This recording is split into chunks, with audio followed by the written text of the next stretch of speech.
Brock Purdy's career makes absolutely no sense. He wasn't a first round pick, a second round pick, a third round pick, even a sixth round pick. He was the last pick in the draft. Mr. Irrelevant. Yet somehow, just a few years later, Brock Purdy has emerged as one of the most talented starting quarterbacks in the National Football League. He's easily top 10, borderline top 5, and he's leading a Super Bowl contending team. And that is where the story gets weird.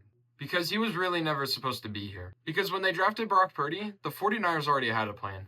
They had traded first 3-round picks to acquire Trey, who was going to be their long-term starter. Jimmy Garoppolo was also on the roster and backing him up. Purdy was the third stringer. Purdy wasn't really supposed to matter, and at best, he was going to be a backup who stuck around in the league for a few years. Then everything changed. Trey suffered a season-ending injury just 2 weeks into the NFL season.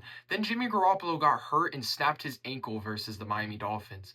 It was time for the last pick in the draft to take over for the 49ers. Most rookie 7th-round quarterbacks would just try not to lose the game. Brock Purdy did the exact opposite. He immediately elevated the offense, the ball was getting out quickly, and the offense stayed on schedule. And with all of that considered, he was playing with confidence a quarterback in his situation just shouldn't. The 49ers didn't just survive with Purdy. They kept winning. Week after week, he looked less like a backup quarterback and more like the quarterback the 49ers had been searching for, Kyle Shanahan's hero. After stepping in, he won every regular season game and playoff game he finished. Not because he was putting up flashy highlights every week, because he made the right decisions, avoided major mistakes, and let one of the most talented rosters the NFL has ever seen perform at its highest level. And then came the NFC Championship game against Philly.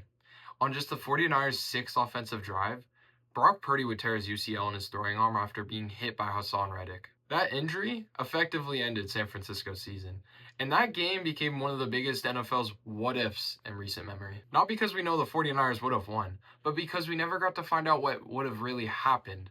The most improbable quarterback story in football finally hit a wall, but at least temporarily. Because after that moment, he would lead a historically good Niners team in the 2023 season, but that's another video. The real reason Purdy's career makes absolutely no sense is because we can never agree on what we're watching. One side does argue that he's a product of a system.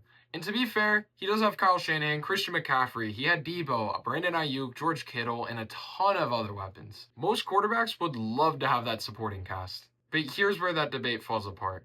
Because if that system created an elite quarterback, every quarterback within that system would have looked like Brock Purdy. And they just didn't. But Purdy is able to process defenses quickly. His anticipation is unbelievable, and he attacks the middle of the field. But most importantly, he plays with confidence. Those aren't system traits. Those are quarterback traits. The reality is that both sides are partially right.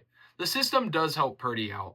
But Brock Purdy does elevate the system, and that's where this debate gets so tricky. He is easily one of the hardest players to evaluate.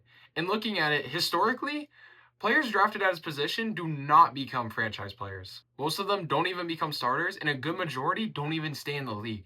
But Purdy, he did the exact opposite. He made people pay attention to him. He produced at a high level, he posted elite efficiency numbers, he led deep playoff runs, he reached a Super Bowl, and he finished top 5 in MVP voting. He also put together seasons that many first-round quarterbacks spend years trying to achieve. Meanwhile, quarterbacks drafted way ahead of him are still searching for the success Purdy found almost immediately. That's why this story feels so unusual. The NFL is designed to identify talent early. NFL teams also spend millions of dollars trying to get it right, yet somehow, every team passed on Brock Purdy 261 times. They were all wrong. That's why Brock Purdy's career makes no sense. The last pick in the draft is not supposed to be your franchise guy. He's not supposed to outperform players drafted rounds ahead of him. He's also not supposed to be leading one of the NFL's best teams into deep playoff runs. But that's exactly what happened. Whether you think he's elite, underrated, or somewhere in between, Brock Purdy has already accomplished something that nobody thought was possible. And that's what makes his career one of the most strangest success stories in modern NFL history. If you enjoyed this NFL deep dive, please hit that subscribe button as I'm bringing way more of these episodes to my channel. I'll catch you guys in the next one. Peace out.